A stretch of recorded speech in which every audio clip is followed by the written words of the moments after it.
So hello everyone, आज है day 15 of our trading challenge. 50,000 capital के साथ फॉर द नेक्स्ट 50 डेज हम ट्रेडिंग चैलेंज कर रहे हैं। आज डे 15 है, अक्टूबर मंथ में बस 2 दिन बचे हैं। आज का मार्केट जो था वो बहुत ही ज़्यादा इंटरेस्टिंग था, क्योंकि मार्केट पिछले 3 से 4 ट्रेडिंग सेशन से बहुत ही ज़्यादा कंटिन्यूस फॉल हो रहा था। तो आज मार्केट में ऐसा था कि एक्सपायरी हो चुकी है तो प्रॉफिट बुकिंग आने के ज़्यादा चांसेस है। तो प्रॉफिट बुकिंग के बेसिस पे आज कॉल साइड हम ट्रेड कर सकते हैं। लेकिन मॉर्निंग के सेशन में अगर आप देखोगे स्क्रीन पे, तो मॉर्निंग के सेशन पे जो चार्ट बन के आ रहा था 5 मिनट का, वहाँ पे थोड़ा कन्फ्यूजन भी क्रिएट हो रहा था। हम डायरेक्टली बाइंग साइड नहीं जा सकते थे, क्योंकि मार्केट एक डाउन ट्रेंड में है। वो ट्रेंड कंटिन्यू ना कर दे, इसका भी एक बैक ऑफ द माइंड में रहता है कि मार्केट ने अगर ट्रेंड कंटिन्यू कर लिया तो बहुत ही जल्दी स्टॉप लॉस हिट हो जाएगा।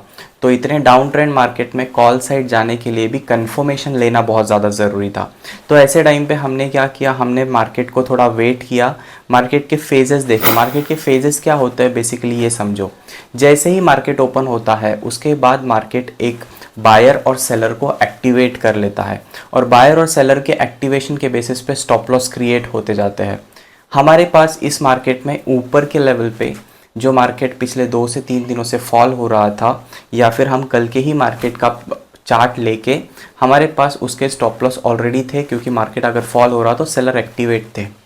बट उसमें एक दिक्कत हो रही थी कि हमें अगर कॉल साइड जाना है तो हमें थोड़ा रुकना पड़ेगा और देखना पड़ेगा कि बायर की स्ट्रेंथ कितनी है। जब तक आपको बायर की स्ट्रेंथ पता नहीं चलेगी तब तक आपको ये एंट्री लेने के लिए प्रॉब्लम हो जाएगी, क्योंकि जब बायर की स्ट्रेंथ कब होती है, जब रेजिस्टेंस सपोर्ट की तरह काम करने लगता है। जब रेजिस्टेंस सपोर्ट की तरह काम करेगा तो आपको बायर की स्ट्रेंथ का एक कॉन्फिडेंस आने लग जाएगा कि हाँ, हम कॉल साइड जा सकते हैं। ऊपर के लेवल पे एक गैप फिल का एक बैक ऑफ द माइंड में माइंडसेट था कि रिटेलर गैप फिल के हिसाब से आएंगे तो उनका भी मार्केट स्टॉप लॉस हिट कर सकता है। लेकिन कुछ लेवल्स पेंडिंग थी मार्केट के पास बाइंग साइड जाने के लिए। तो हमारे पास इतना था कि हमको बस स्विंग्स का वेट करना था। जैसे ही स्विंग्स लगना चालू हो जाएंगे तो एक प्रॉपर रिट्रेसमेंट में हम एंट्री लेंगे इस मार्केट में। अब प्रॉपर रिट्रेसमेंट में भी हमको स्टॉप लॉस हंटिंग का ही कॉन्सेप्ट यूज़ करना था। अब प्रॉपर रिट्रेसमेंट में स्टॉप लॉस हंटिंग का कॉन्सेप्ट कैसे काम करता है, मार्केट ने अगर प्रीवियस लो ब्रेक कर लिया, इसका मतलब क्या है कि मार्केट अपना शॉर्ट टर्म में ट्रेंड चेंज कर रहा है। तो हमको 1 मिनट पे प्रीवियस लो ब्रेक होने का वेट करना पड़ेगा, क्योंकि जैसे ही प्रीवियस लो ब्रेक होगा सेलर इनवाइट हो जाएंगे मार्केट में। अगर क्रूशल लेवल से ब्रेक हुआ तो और भी ज़्यादा सेलर इनवाइट हो जाएंगे, क्योंकि सेलर टॉप पे आएंगे, प्रीवियस लो के ब्रेक पे भी आएंगे, और उनके स्टॉप लॉस हमें ऊपर के लेवल पे क्रिएट होते हुए दिख जाएंगे। ऐसी ही सिचुएशन का हमें वेट करना था, और ऐसे सिचुएशन का हमने वेट किया, और फिर हमें बहुत ही अच्छी एंट्री इस कैंडल पे मिली। जैसे ही हमें एंट्री मिली, हमारा स्टॉप लॉस था प्रीमियम के चार्ट पे 35 पॉइंट का, और प्रीमियम के चार्ट पे ही 50 पॉइंट का।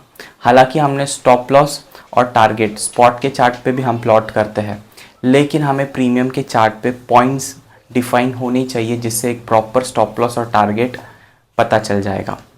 तो बस अभी हमें वेट ही करना था। मार्केट ने हमें थोड़ा परेशान भी किया पोजीशंस में। जब हम थे तब मार्केट देख रहा था ब्रेक इवन के पास आ रहा था, प्रीमियम भी डिके हो रहा था, कॉल साइड का मोमेंटम स्लो डाउन हो रही थी, बहुत सारे 1-2 इश्यूज आ रहे थे।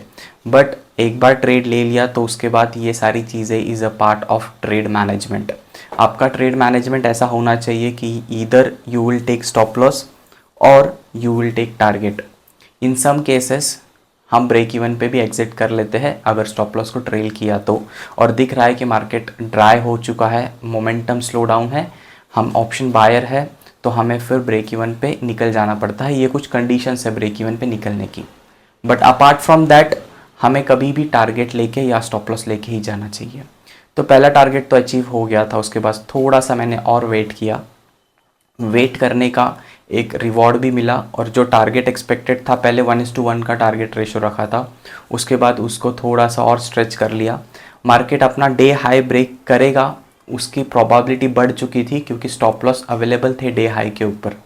इसलिए मैंने डे हाई ब्रेक होने का वेट किया, और जैसे ही डे हाई ब्रेक हो गया मैंने मेरा टारगेट बुक कर लिया। 90 क्वांटिटी पे 5000 प्लस का प्रॉफिट अचीव करना is a very good deal in terms of this type of a market, जहाँ पे एक डाउन ट्रेंड मार्केट में हम कॉल साइड में ट्रेड में जा रहे हैं, तो स्पॉट पे तकरीबन 120-125 पॉइंट्स कैप्चर किए स्पॉट में, और अराउंड 55 to 60 पॉइंट्स कैच किए हमने हमारे प्रीमियम के चार्ट पे। So this was the day जहाँ पे आज हमने प्रॉफिट बुक किया। तो अभी मैं आपको बताता हूँ कि आज डे 15 था, तो मैं आईपैड पे जाके आपको क्लियर कर देता हूँ कि हमने आईपैड पे भी नोट डाउन किया है। आज हम नोट डाउन कर लेंगे डे 15 5,125 रुपीज़ ऑफ प्रॉफिट।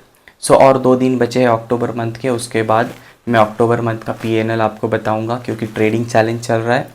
हालांकि 17 डेज़ ही होंगे, इस मंथ में हमने 2 दिन ब्रेक लिया था और बाकी तो हॉलीडेज़ था। 2 दिन ब्रेक इसलिए लिया था क्योंकि टाइम चाहिए था माइंड को स्विच करने के लिए, साइकोलॉजी को डेवलप करने के लिए। कभी कभी गलतियाँ पता नहीं चलती जब तक ब्रेक नहीं लिया जाता। So this was it. Thank you for giving your time and watching this video.